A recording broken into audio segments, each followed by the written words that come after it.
som det jo er, på kryds og tværs herinde.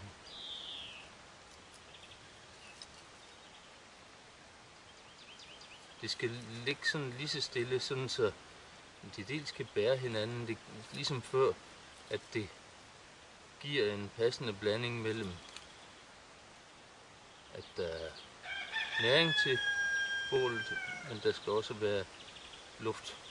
Der skal komme luft ind til bålet.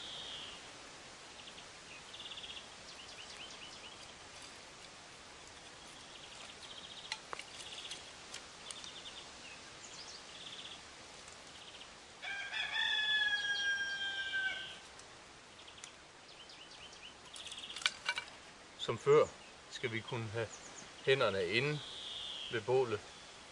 Vi skal kunne omfatte det, og vi skal kunne regulere på pindene. Vi prøver at tænde op.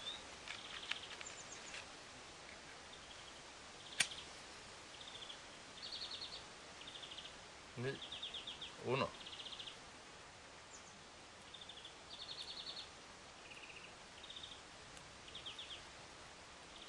Så brænder det. Og så kan man sidde lige så stille og sige, men der mangler lige en smule brænde der. Der mangler lige en lille kvist der, og den her den kan reguleres over. Så har det fat. Og så fortsætter vi op med det større træ, der ligger på. Ilden skal have næring. Vi skal være koncentreret om det hele tiden i starten.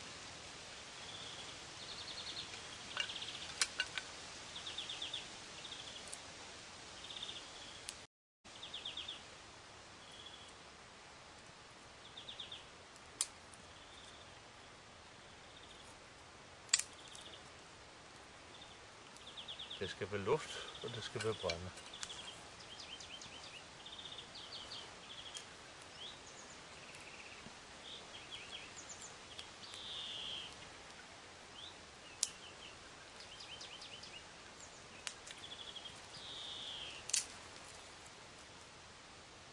Allerede nu har vi et bål, der er god og sikker i. Der er plads til at lægge noget lidt tykkere træ på. Nogle af de blyants tykke stykker grantræ fra før kan vi lægge på.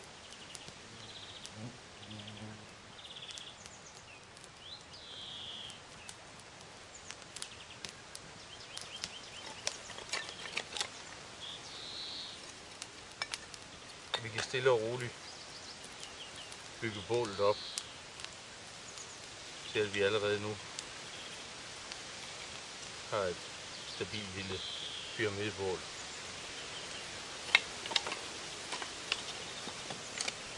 Som brænder rigtig godt.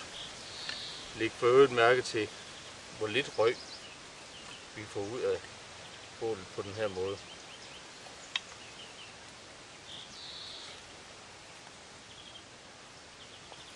Der er så meget flamme, at